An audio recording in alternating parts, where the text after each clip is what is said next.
Please subscribe Sadhguru Sai Creations.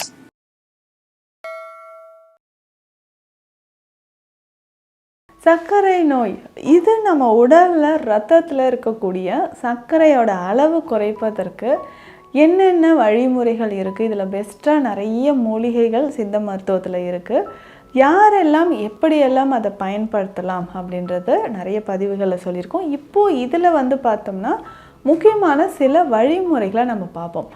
இந்த blood sugar level குறையிறதுக்கு சில மூலிகைகளை நம்ம சேர்த்து சாப்பிடணும். ஒவ்வொருத்தருக்குமே இந்த வாதம், பித்தம், கபம் இதை அடிப்படையாக வைத்து தான் நமக்கு சுகர் லெவல் நமக்கு வருது. சில மூலிகைகளை நம்ம பயன்படுத்தணும். அதை விட இல்லைங்க மூலிகைகள் பயன்படுத்தியும் எனக்கு இப்படியே இருக்குது அப்படின்னு சொன்னீங்கன்னா, ஸோ அதற்கேற்ற மாதிரி சில பெருமருந்து வகைகளும் நம்ம பயன்படுத்தும்போது நம்ம பிளட்டில் இருக்கக்கூடிய சுகர் லெவல் கொஞ்சம் கொஞ்சமாக நமக்கு குறைஞ்சிக்கிட்டே வருது அப்படின்னு சொல்லலாம்.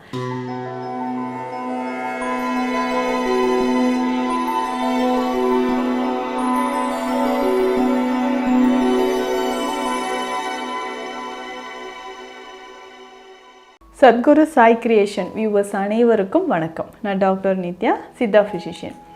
சர்க்கரை நோய் இது நம்ம உடலில் ரத்தத்தில் இருக்கக்கூடிய சர்க்கரையோட அளவு குறைப்பதற்கு என்னென்ன வழிமுறைகள் இருக்குது. இதில் பெஸ்ட்டாக நிறைய மூலிகைகள் சித்த மருத்துவத்தில் இருக்குது. யாரெல்லாம் எப்படியெல்லாம் அதை பயன்படுத்தலாம் அப்படின்றது நிறைய பதிவுகளில் சொல்லியிருக்கோம். இப்போது இதில் பார்த்தோம்னா முக்கியமான சில வழிமுறைகளை நம்ம பார்ப்போம். பொதுவாக சர்க்கரை நோய் இருக்கிறவங்க ஏதாவது இல்லைங்க எனக்கு என்ன தான் பண்ணாலும் பிளட் சுகர் லெவல் எனக்கு குறையவே இல்லை அப்படின்ட்டு ரொம்ப வருத்தத்தில் இருப்பாங்க. ஸோ பிளட் சுகர் லெவல் நமக்கு குறையாத பட்சத்தில் சில மூலிகைகளை நம்ம பயன்படுத்தணும்.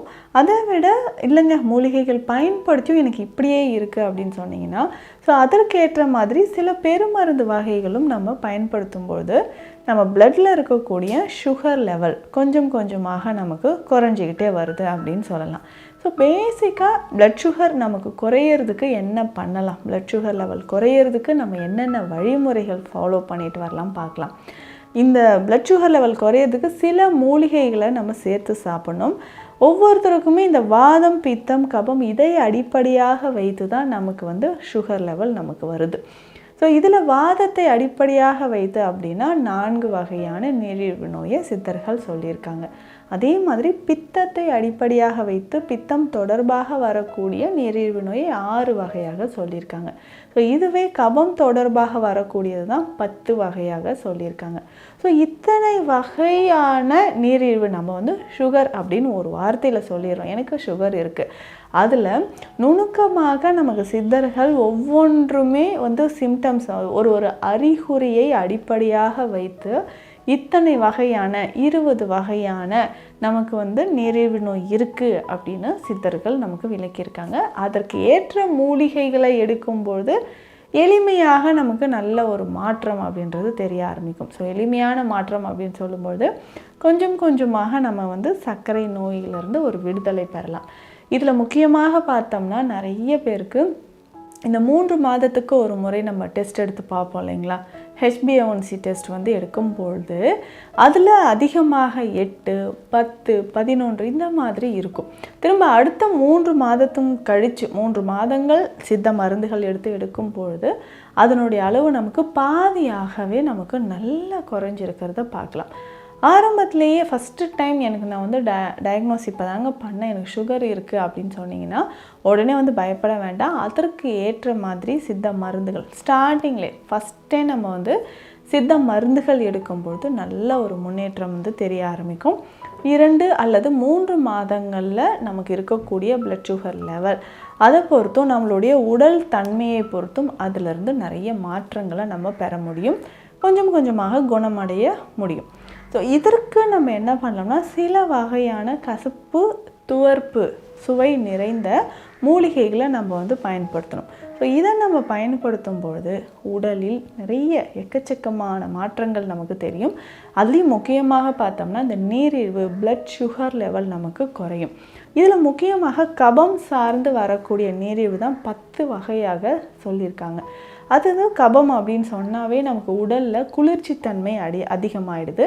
நீரிழிவு அப்படின்னு சொன்னாலே நீர் இழிவு, நீர் வந்து அதிகமாக வெளியேறுறது, நீரினை பெருக்கல் நோய் அப்படின்னு நம்ம சொல்வோம். ஸோ இது வந்து கபத்தினால் அதிகமாக வரக்கூடியதுனால 10 வகையாக நமக்கு சொல்லியிருக்காங்க. கபத்தை குறைக்கக்கூடிய மருந்துகள், மூலிகைகள் நம்மளுடைய பழக்க வழக்கங்களை மாற்றிக்கொண்டே வந்தால் ஸோ நீரிழிவு அப்படின்ற ஒரு பிரச்சனையும் நமக்கு குணமாகும். ஸோ இங்கே தான் நிறைய பேர் நம்ம மிஸ்டேக் பண்ணுவோம். ஜென்ரலாக நம்ம மெடிசன் எடுக்கிறத விட ஓகேங்க இது கபத்தினால நமக்கு வந்திருக்கு, அதனால் நம்ம அதற்கேற்ற சில மூலிகைகளை ஃபாலோ பண்ணும்போது உடலில் கபம் குறையும் பொழுது ரத்தத்தில் இருக்கக்கூடிய சர்க்கரை அளவும் குறையும். ஸோ இந்த மாதிரியான சரியான ஒரு உணவு முறைகளை நம்ம ஃபாலோ பண்ணும்பொழுது கொஞ்சம் கொஞ்சமாக நீரிழிவு நோய் நமக்கு, அதாவது அந்த ரத்தத்தில் சர்க்கரையோட அளவு குறைஞ்சிக்கிட்டே வர்றதை நம்ம பார்க்கலாம். இதில் பேசிக்காக நம்ம சில மூலிகைகளை நம்ம பயன்படுத்தலாம். இதில் முடக்கத்தான் அப்படின்னு சொல்லக்கூடிய இந்த இலைகள், முடக்கத்தான் அப்படின்னு சொல்கிறது வாதத்தை குறைக்கக்கூடிய முக்கியமான மூலிகை. அதே சமயம் நல்ல கசப்பு சுவை இருக்கக்கூடியது.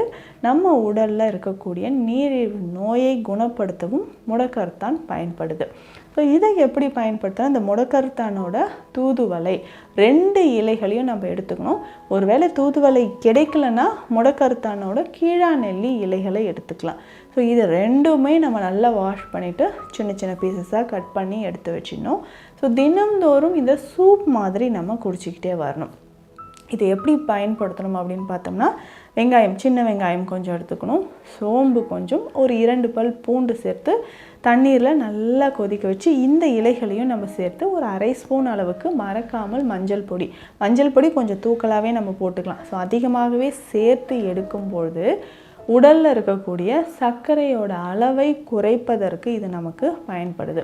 ஸோ பிளட்டில் இருக்கக்கூடிய சுகர் லெவல் குறையிறதுக்கு நமக்கு இது பயன்படுது அப்படின்னு சொல்லலாம். காலை அல்லது மாலை நேரங்களில் நம்ம பயன்படுத்தும் பொழுது கொஞ்சம் கொஞ்சமாக பிளட் சுகர் லெவல் நமக்கு குறைய ஆரம்பிக்கும். ஸோ சுகர் லெவல் குறைய நமக்கு நல்லாவே மாற்றமும் தெரிய ஆரம்பிக்கும். ஸோ இந்த ஒரு சூப் வந்து பார்த்தோம்னா, ஏன்னா முடக்கத்தானும் வாதத்தை குறைக்கும். ஸோ வாதத்தால் வந்த நீரிழிவு அப்படின்னு சொல்லி பார்த்தோம்னாலும் இது நமக்கு குறைய ஆரம்பிச்சிடும். கீழாநெல்லியோ அல்லது தூதுவளை 2ல் ஏதாவது ஒன்று பயன்படுத்தினாலும் அது வந்து பித்தத்தை நமக்கு சமனம் செய்யக்கூடியது தான். சேர்க்கக்கூடிய மஞ்சளும் அப்படி தான். ஸோ கபத்தை வந்து குறைத்து, ஸோ சர்க்கரையினால் நமக்கு நரம்புகளில் ஏற்படக்கூடிய பிரச்சனைகளை குணப்படுத்துவதற்கு பயன்படுது அப்படின்னு சொல்லலாம். ஸோ தொடர்ந்து இந்த மூலிகையை சூப் மாதிரி நம்ம குடிச்சிக்கிட்டே வரும்பொழுது சர்க்கரையோட அளவு நமக்கு குறைய ஆரம்பிக்கும். ஸோ இதே மாதிரி தினம்தோறும் நம்ம வந்து ஒரு நெல்லிக்காய், முழு நெல்லிக்காயை வந்து நம்ம அப்படியே கடிச்சு சூ பண்ணி சாப்பிட்றது. ஸோ இதையும் நம்ம வழக்கமாக வச்சுக்கணும். ஸோ குறிப்பிட்ட அளவுக்கு நடைப்பயிற்சி, உடற்பயிற்சி அப்படின்ற பயிற்சிகள் ரொம்ப ரொம்ப முக்கியம். ஸோ பயிற்சிகளை நம்ம தொடர்ந்து ஃபாலோ பண்ணும்பொழுது உடலில் சர்க்கரையோட அளவும் நமக்கு குறைஞ்சிக்கிட்டே வருது. ஸோ உடல் எடை குறைதா அப்படின்றத கவனிக்கணும். பொதுவாக பித்தம் சார்ந்து வரக்கூடிய நீரிழிவு நோயில் தான் உடல் எடை நமக்கு குறைய ஆரம்பிக்கும். ஸோ அந்த டைமில் பித்தத்தை வந்து நன்றாக குறைத்து அதற்கான ஒரு சிகிச்சை முறையை எடுக்கும்போது ரொம்ப விரைவில் நம்ம வந்து குணம் பெற முடியும். ஸோ இதை தாண்டி நம்மளுடைய நிறைய ஃபைபர் கண்டென்ட் இருக்கக்கூடிய காய்கறிகள், ஸோ அசைவ உணவை விட நம்ம வந்து ஃப்ரூட்ஸ் அண்ட் வெஜிடபிள்ஸில் அதிகமான கவனம் செலுத்தும்பொழுது சர்க்கரையோட அளவு நமக்கு கொஞ்சம் கொஞ்சமாக கண்ட்ரோலில் வர ஆரம்பிக்குது. இதில் ஒரு சிலருக்கு என்னென்னா 30-35 வயதுலேயே எனக்கு வந்து சுகர் இருக்குங்க, அந்த ஏஜ்லேயே இருக்குது அப்படின்னு சொன்னால், ஸோ அப்போ தான் நம்ம வந்து சரியான நேரம். ஸோ நம்ம வந்து இந்த சர்க்கரை நோய் பிரச்சனைக்கு சித்த மருத்துவத்தை ஃபாலோ பண்ணி கொஞ்சம் கொஞ்சமாக அதுலேருந்து முழுவதுமாக நம்ம குணம் பெற முடியும். ஸோ இந்த பதிவு உங்களுக்கு ரொம்ப யூஸ்ஃபுல்லாக இருக்கும்னு நினைக்கிறேன். மீண்டும் அடுத்த பதிவில் சந்திக்கலாம். நன்றி.